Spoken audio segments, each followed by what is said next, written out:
కీర్తనలు 1వ అధ్యాయం 6వ వచనం. నీతిమంతుల మార్గము యెహోవాకు తెలియను, దుష్టుల మార్గము నాశనమునకు నడుపును.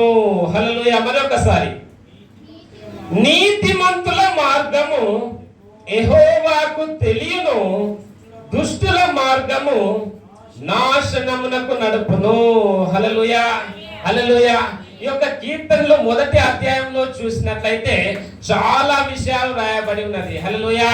మొట్టమొదటిగా ధ్యానించుకునే మాట ఏంటంటే, దుష్టుల ఆలోచన చొప్పున నడవక, పాపుల మార్గం నిలవక, అపహాసకులు కూర్చుండు చోట కూర్చుండక. అంటే ఎక్కడ నిలవాలి, ఎక్కడ నడవాలి, ఎక్కడ కూర్చోవాలి, లేదా ఎక్కడ నిలవద్దు, ఎక్కడ నడవద్దు, ఎక్కడ కూర్చోవద్దు అనే వాక్య భాగం మొదటిలో రాయబడి ఉన్నది. అదే విధంగా యెహోవా ధర్మశాస్త్రం నందు ఆనందించుచు దివారాత్రము దాన్ని ధ్యానించాలి అని రాయబడినది. అలాంటి వ్యక్తి ధన్యుడు అని రాయబడ్డది. హల్లెలూయా. యెహోవా ధర్మశాస్త్రం నందు ఆనందించుచు దివారాత్రము దాన్ని ధ్యానించువాడు ఎవరు? ధన్యజీవి, ధన్యుడు. హల్లెలూయా. అతడు నీతి కాలువలను నాటబడినదై ఆకువాడక తన కాలమందు ఫలమిచ్చు చెట్టు వలె నుండును, అతడు జీవితంతయు సఫలమగును. ఒక వాక్య భాగాలు మనం ధ్యానించుకోవడం జరిగింది. ఈ యొక్క దేవుడు ఒక మాటను జ్ఞాపకం చేయడం జరిగింది. ఏంటంటే అది 6వ వచనంలో, నీతిమంతుల మార్గము యెహోవాకే తెలియను. హల్లెలూయా.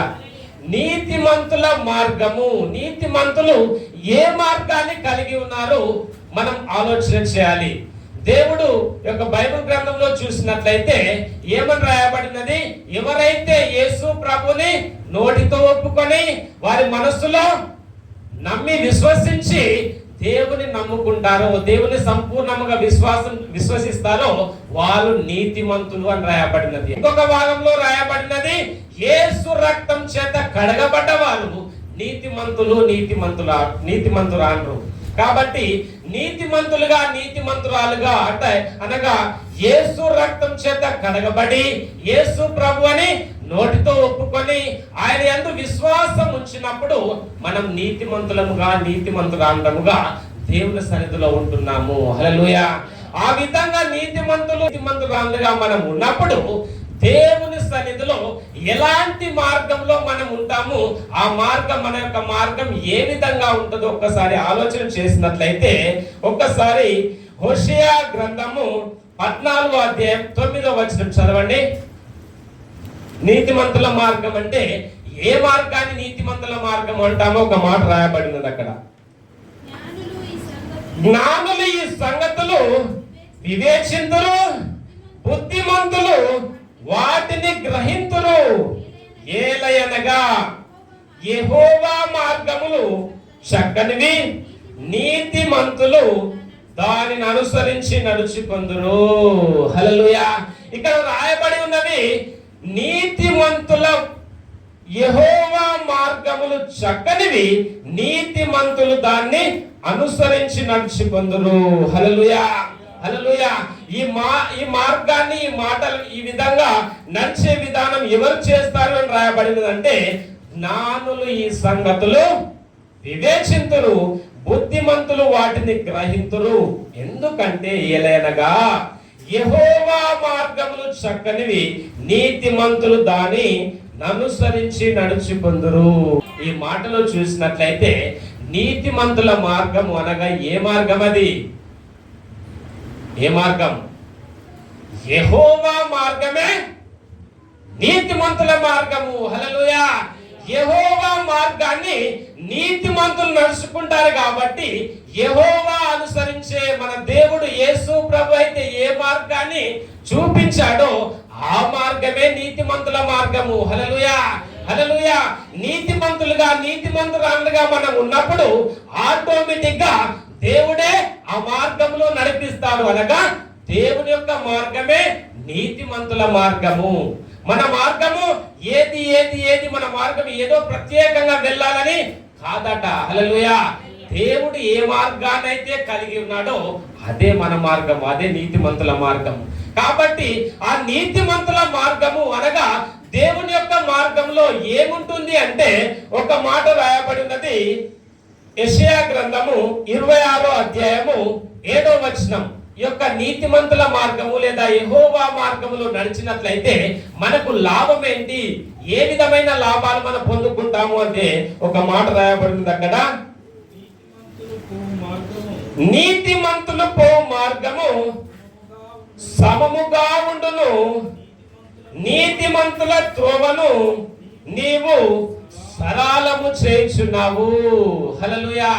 ఇక్కడ రాయబడి ఉన్నది నీతిమంతులు పోవు మార్గము సమముగా ఉండును, నీతిమంతుల త్రోవను నీవు సరళము చేయుచున్నావు. హల్లెలూయా, హల్లెలూయా. లేదా మనకు ఒక సమస్యలో, మనకు ఒక బాధో వేదనో ఇబ్బందో వచ్చినప్పుడు మన మార్గాలన్నీ మూసిపోయినట్లుగా అనిపిస్తూ ఉంటాయి. అంటే నేను వెళ్ళే మార్గం ఏంటి, నాకు పరిష్కారం ఏంటిది, నేను ఏ విధంగా ముందుకు వెళ్ళాలి, నా కుటుంబ వ్యవస్థలో కానీ లేదా జాబ్ విషయంలో కానీ, అదే విధంగా నేను ఏ విధంగానైతే మనం ముందుకు వెళ్ళాలి అనే ఆలోచన చేస్తూ ఉంటే దేవుడు అంటా ఉన్నాడు ఇక్కడ మన మార్గాన్ని ఆయనే సరళము చేస్తారట. నీతిమంతుల మార్గమును యెహోవా సరళము చేయును. ఒక మాట మరొకసారి చదవండి. నీతిమంతులు పోవు మార్గము సమముగా ఉండును, నీతిమంతుల త్రోవను నీవు సరళము చేయుచున్నావు. మన మార్గాన్ని దేవుడే సరళము చేసి నడిపిస్తాను అని దేవుడి యొక్క మాట ద్వారా మనం వాగ్దానం చేస్తా ఉన్నాడు.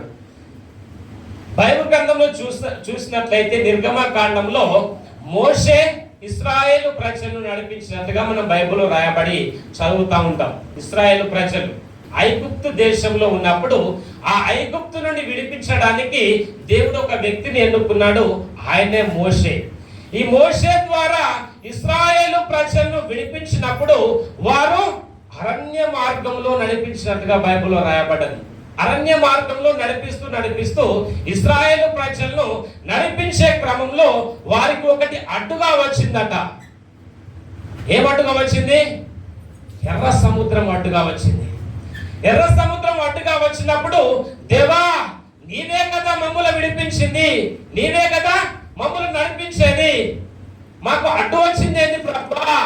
ఈ విధంగా మీ సన్నిధిలో మీ మార్గంలో మీ మాట చెప్పు నడిచే నాకు ఎర్ర సముద్రం అడ్డు వచ్చింది. మీరందరూ అంటా ఉన్నారు ఏమని, ఇక్కడ సమాధులు లేవని, ఐగుప్తులో సమాధులు లేవని, మమ్మల్ని ఇక్కడ చంపడానికి తీసుకొచ్చినవా అని అంటా ఉన్నారు ప్రభు అని మోషే ప్రార్థన చేస్తా ఉన్నాడట. హల్లెలూయా. ఇక్కడ మనకు బైబిల్లో రాయబడింది ఏంటంటే నీతిమంతుల మార్గము సరళము దేవుడే చేస్తారని రాయబడినది. అక్కడ అందరూ దేవుడిని నమ్ముకున్న ప్రజలు, వారు ఇశ్రాయేలు ప్రజలు, వాళ్ళు నీతిమంతురాలుగా ఉన్నాడు. దేవుడే వారు నడిపిస్తూ అక్కడ దాకా తీసుకొని వచ్చాడట. ఆ టైంలో అక్కడ మార్గము బ్రేక్ అయిపోయింది. హల్లెలూయా. వీళ్ళందరూ మార్గం బ్రేక్ అయిన తర్వాత సైడ్ మార్గము, ఇటుపక్క మార్గం, అటుపక్క మార్గం చూడడానికి ప్రయత్నం చేస్తా ఉన్నారు. దేవుడు ఏమంటా ఉన్నాడు, ఈ యొక్క ప్రవక్తను, ఈ యొక్క మోషే మార్గం అడ్డు వచ్చిన వెంటనే పైకి చూస్తా ఉన్నాడు, దేవునికి వెళ్ళి చూస్తా ఉన్నాడు. దేవా నీవే కదా మమ్మల్ని నడిపించేది, నీవే కదా మమ్మల్ని తీసుకుని వచ్చింది ప్రభువా అని ప్రార్థన చేస్తా ఉంటే వెంటనే చేతుల్లో ఉన్న కట్టెను చాపు, అది సరళమైపోతుంది, బయలైపోతుందని దేవుడు ఎప్పుడైతే బయలుపరిచాడో ఆ సముద్రం, ఎర్ర సముద్రాన్ని వైపు చూస్తూ సాహసించాడట. ఎంత ధైర్యం కావాలి ఆ టైంలో!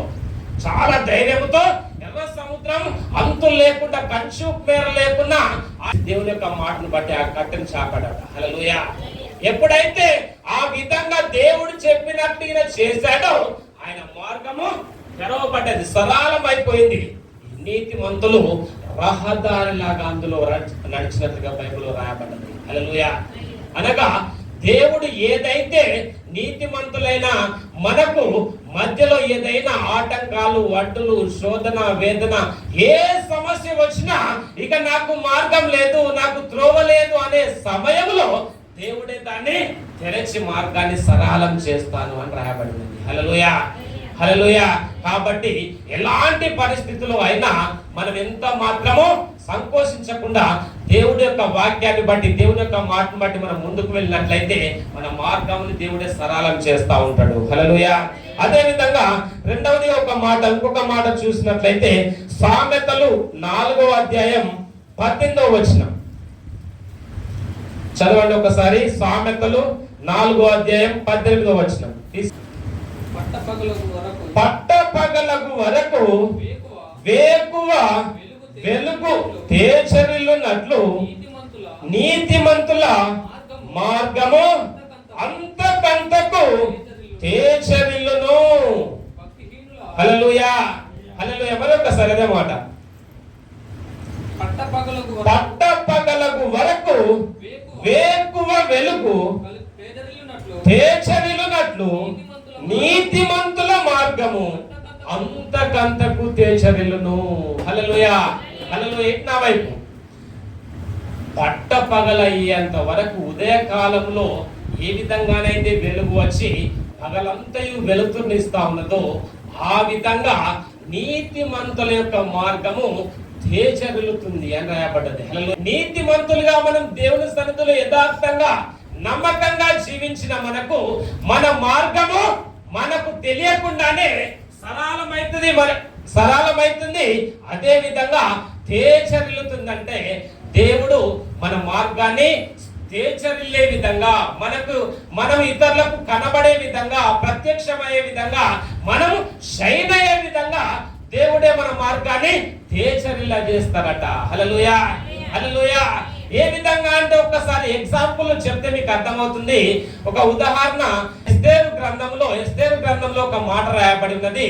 ఎస్తేరు గురించి మీ అందరికి తెలుసు. ఎస్తేరు గ్రంథంలో చూసినట్లయితే ఎస్తేరు 9వ అధ్యాయం 4వ వచనం చూడండి. మొర్దెకై రాజు యొక్క నగరులో గొప్పవాడాయను.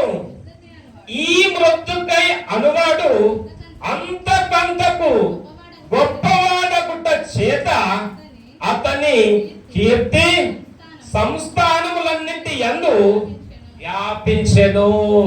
హల్లెలూయా, హల్లెలూయా. ఈ యొక్క మృతుకైన వ్యక్తి ఆ గ్రంథంలో చదివి చూస్తే మీకు అర్థమవుతున్నది. ఆయన డోర్ వేసే దగ్గర ఉండే వ్యక్తి, అంటే ద్వారబంధాల దగ్గర ఉండే కాపలాదారి ఒక మృతుకై. హల్లెలూయా. ఈ మృతుకై రాజు యొక్క ఆ గేట్ దగ్గర కాపలాదారుగా ఉండే వ్యక్తి. ఆయన యూదుడు, అంటే దేవుని నమ్ముకున్న వాడు. యూదా జాతి అంతట్లో ఈయన ఒక వ్యక్తి. అయితే ఈయన ఒక పాపను పెంచుకున్న తర్వాత ఆ పాప రాజుకు భార్యగా అయింది. ఆమె ఎస్తేరు. హల్లెలూయా. ఈ ఎస్తేరు దగ్గర ఆయన కాపలాదారుగా ఉన్నప్పుడు ఒకానొక టైంలో హామాను అనే వ్యక్తి ఆ యొక్క రాజ ఆస్థానంలో ఉంటూ ఆయనకు నమస్కారం పెట్టడానికి ఆయన చూశారట. ఈ హామాను ఎప్పుడైతే నాకు కూడా నమస్కారం పెట్టాలి, ఈ మొర్దెకై రాజుకైతే నమస్కారం పెడతా ఉన్నాడు కదా, నాకు కూడా నమస్కారం పెట్టాలి అని ఈయన అహంతో ఉన్నప్పుడు ఈ మొర్దెకై దేవుని యొక్క ఆజ్ఞానుసారంగా విధేయత కలిగిన వాడై నీతిమంతుడిగా ఉన్న వ్యక్తిగా ఉండి రాజుకు మాత్రం నమస్కారం చేసి, ఎవరైనా మంచి హోదాలో ఉన్న వారికి మాత్రమే, యథార్థవంతులకు మాత్రమే నమస్కారం చేస్తూ ఈ హామానుకు నమస్కారం చేయని కారణంగా ఈ యొక్క వ్యక్తి ఆ నీతిమంతులను మొత్తం నాశనం చేయడానికి శాసనం ముట్టించాడు. హల్లెలూయా. ఎప్పుడైతే నీతిమంతులు మృదుకైతో పాటు వారి జాతంతా, యూదా జాతంతయు నాశనం కావాలి అని ఒక శాసనాన్ని రాయించి, రాజు చేత తెలవకుండా శాసనాన్ని రాయించినప్పుడు ఈ మృదుకై దేవుని యొక్క సన్నిధిలో, ఎస్తేరు మృదుకై యూదులందరూ దేవుని సన్నిధిలో ప్రార్థన చేసి ఉపవాసం ఉండి ప్రార్థన చేశారట. హల్లెలూయా. ఎప్పుడైతే మీరు ఉపవాసం ఉండి దేవుని సన్నిధిలో ప్రార్థన చేసినప్పుడు ఈ హామాను అనే వ్యక్తి ఆ గ్రంథంలో మీరు చదివితే రాయబడి ఉంటది. ఆయన దేవుని యొక్క ప్రభావాన్ని బట్టి, దేవుని యొక్క ప్లాన్ బట్టి ఆయన ఉరితీయబడి ఆయన నాశనమైనట్లుగా రాయబడినది. అప్పుడు రాజు ఈ మృదుకైని, యూదులను, ఎస్తేరును విడిపించినట్లుగా వీరికి స్వేచ్ఛ ఇచ్చే విధంగా ఆయన తాకీదులు రాయించి విడుదల చేసినట్లుగా బైబిల్లో రాయబడ్డది. అప్పుడు సెలవిస్తా ఉన్నాడు, అప్పుడు చెప్తా ఉన్నాడు, ఈ మొర్దెకై ఎలాంటి వ్యక్తి అంటే అక్కడ రాయబడినది ఆ విధంగా అతని యొక్క తేజస్సు, అతని యొక్క మార్గం ఏ విధంగా తేజరిల్లింది అంటే ఆ మాట మరొకసారి చదవండి. మొర్దెకై రాజు యొక్క నగరులో గొప్పవాడు ఆయన. ఈ మొర్దెకై అంతకంతకు గొప్పవాడగుట చేత అతని కీర్తి సంస్థానములన్నింటి యందు వ్యాపించెను. హల్లెలూయా, హల్లెలూయా. ఈ యొక్క యూదుడు దేవుని నమ్ముకున్న వ్యక్తి, నీతిమంతుడు, ఇతని మార్గాన్ని లేదా ఈ వ్యక్తులను మొత్తానికి నాశనం చేయాలని శాసనం వచ్చినప్పుడు సైతం దేవుడు వీరిని తప్పించి వీరి మార్గాన్ని తేజరిల్లే విధంగా చేశాడట. హల్లెలూయా, హల్లెలూయా. కాబట్టి మనం ఎంత మాత్రము భయపడకుండా దేవుడు మన మార్గాన్ని తేజరిల్లే విధంగా చేస్తాడు. నేను నీతిమంతునిగా దేవుని సన్నిధిలో ఉన్నాను అని మీరు నిశ్చయత కలిగి ఉన్నప్పుడు ఖచ్చితంగా మన మార్గము క్రమక్రమంగా అంతకంతకు ఖచ్చితంగా తేజరిల్లుతుందని దేవుడు ఈ దిన మనతో మాట్లాడుతా ఉన్నాడు. హల్లెలూయా. చివరిగా ఒక మాట చూసిన తర్వాత మనం ప్రార్థన చేసుకుందాం. సామెతలు 29వ అధ్యాయం 6వ వచనం బిగ్గరగా చదవండి తీసిన వాళ్ళు. దుష్టుని మార్గమున బోనులు ఉంచబడును, నీతిమంతుడు సంతోష గానములు చేయును. అదేవిధంగా మరి ఒక్కసారి, దుష్టుని మార్గమున బోనులు ఉంచబడును, నీతిమంతుడు సంతోష గానములు చేయును. హల్లెలూయా. నీతిమంతుల మార్గము సంతోష గానమట. హల్లెలూయా. దుష్టుని మార్గములో బోనులు అనగా ఉరులు, మన పిట్టలను లేదా ఆ పక్షులను ఎవరైనా వేటాడడానికి ప్రయత్నించినప్పుడు ఉరులు బోనులు ఏ విధంగా ఉంచుతారో, దుష్టుడు అనగా దేవుని చిత్తాన్ని నెరవేర్చిన వ్యక్తి, దేవునికి దూరంగా ఉన్న వ్యక్తి, దేవుడు చెప్పిన మాట పట్ల విధేయత చూపని వ్యక్తి దుష్టుడు. ఆ దుష్టుడు మార్గంలో బోనులుంటే నీతిమంతుల మార్గం అంట సంతోష గానము అని రాయబడ్డది. హల్లెలూయా. అంటే నీతిమంతుల మార్గంలో సంతోషంతో కూడిన పాటలు పాడుతూ సంతోషిస్తూ నీతిమంతులు వెళ్ళే విధంగా దేవుడు చేస్తారట. అలా మనందరికీ తెలుసు, అపోస్తుల కార్యంలో ఒక సంభవం రాయబడింది 6వ అధ్యాయం 25వ వచనంలో. పౌలు శిలా అని వారు ఎప్పుడైతే బోనులో వేసినప్పుడు అంటే చెరసాల్లో వేసినప్పుడు వాళ్ళు ప్రార్థన చేస్తా ఉన్నారట. ఏం చేస్తా ఉన్నారు? ప్రార్థనతో పాటు కీర్తనలు పాడుతా ఉన్నారని బైబిల్లో రాయబడ్డది. ప్రార్థనలు కీర్తనలు పాడుతా ఉన్నారు. ఖైదీలందరూ వింటా ఉన్నారట. కీర్తనలు పాడడం దేనికి సూచన, దేనికి నిదర్శనం? మీలో ఎవరికైనాను శ్రమ సంభవించినా అతడు ప్రార్థన చేయవలెను, ఎవరికైనాను సంతోషము కలిగిన కీర్తనలు పాడవలను. హల్లెలూయా.